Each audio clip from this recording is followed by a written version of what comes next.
Greetings, you're listening to Vol, of course, and we're going to take a look at a game between Revival, who's a Zerg player that's featured in some of my commentaries before, and a guy who types this alias as if, that's his clan, and then .oov, so OV, double OV, kind of like the very famous player I Love OV.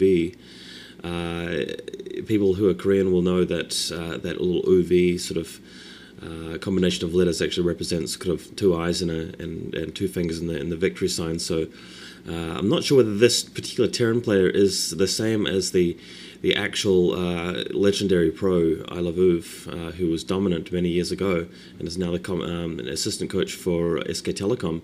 But I'm just going to refer to the Terran player, and it's the orange Terran down the bottom left, as Victory, because that's what their little string of two O's and a V means. And of course, Revival, the purple Zerg at the top right. We're on Othello, guys, and get ready for some epic TVZ action, because this is going to be intense.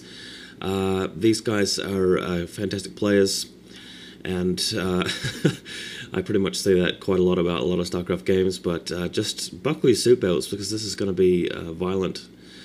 But while the game is getting underway, I just want to make two announcements. Number one, if you aren't happy about me posting Dawn of War commentaries, please shut the fuck up, because I'm getting sick of your comments. I'm just going to start deleting them, really. If you don't want to watch Dawn of War commentaries, just don't visit my page, or only visit my page and watch the StarCraft ones, because I'm still posting them, as you can see. But a lot of people want to watch Dawn of War, and I really want to play Dawn of War at the moment, just for fun, and I'm commentating on it, so let me just get that off my chest.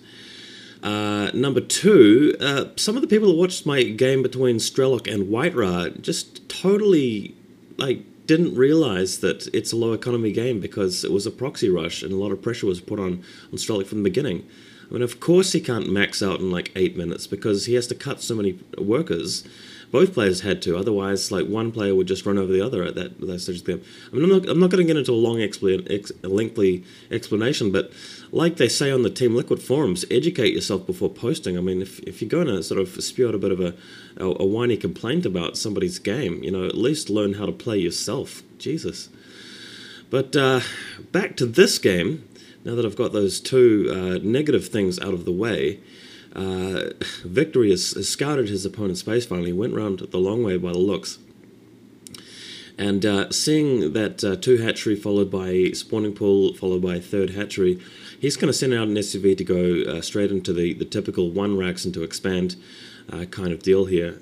And that's really going to be setting up us up for a fairly decent long economic game, most likely, unless there's some particularly good meta harassment or a Zergling rush of some kind. So, Victory has his SUV inside Revival space, just running around trying to keep it alive. Hopefully he can keep that SUV alive long enough to see whether Revival goes for a Hydralisk Den with Lurkers first, or the standard Mutalisk build. Just going to take a sip of my coffee here, as you guys know that I like coffee so much.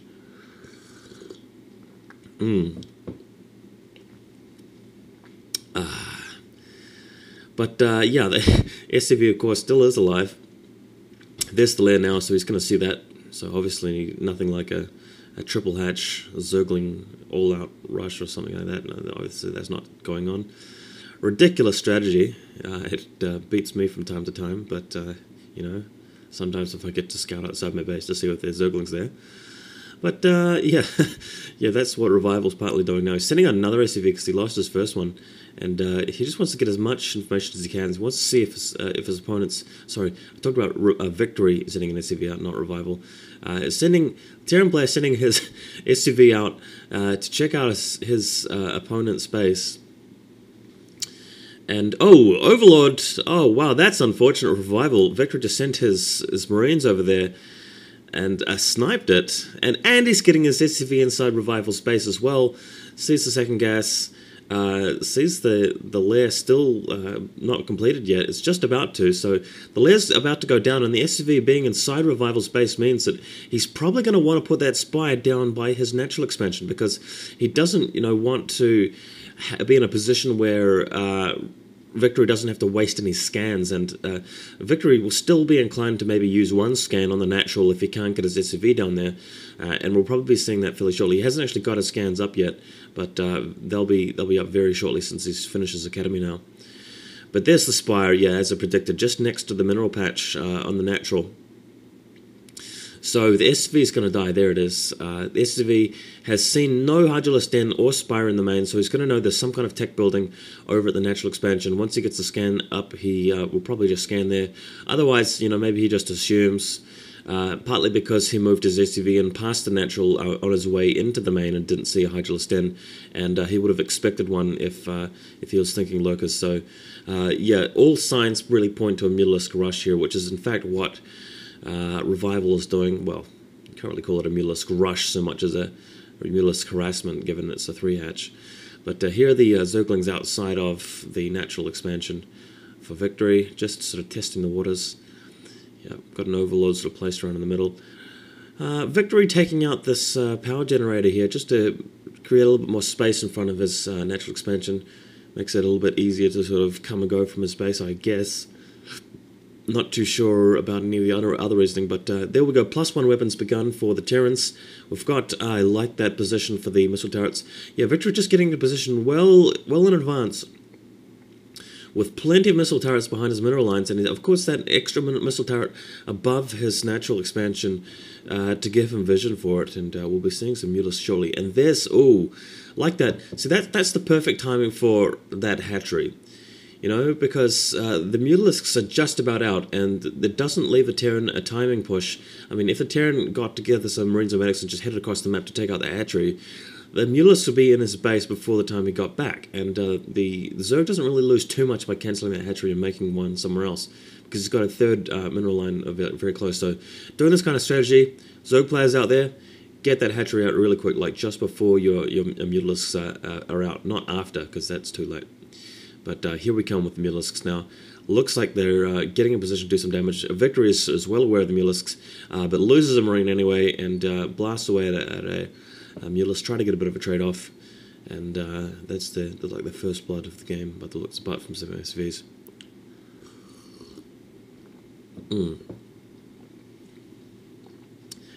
But back at Revival's base, he is researching lurkers.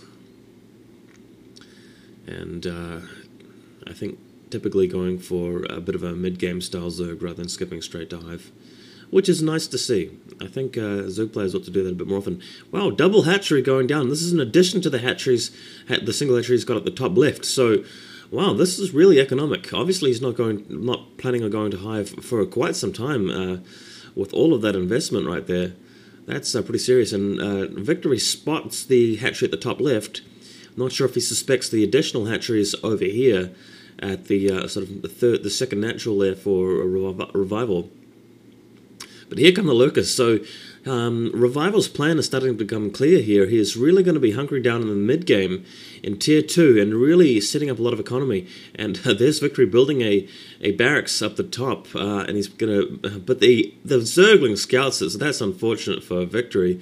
He could have used that barracks to build a whole bunch of Firebats and Marines and Medics, and just at an opportune point in the game, just walk on down there to that hatchery and wipe everything out.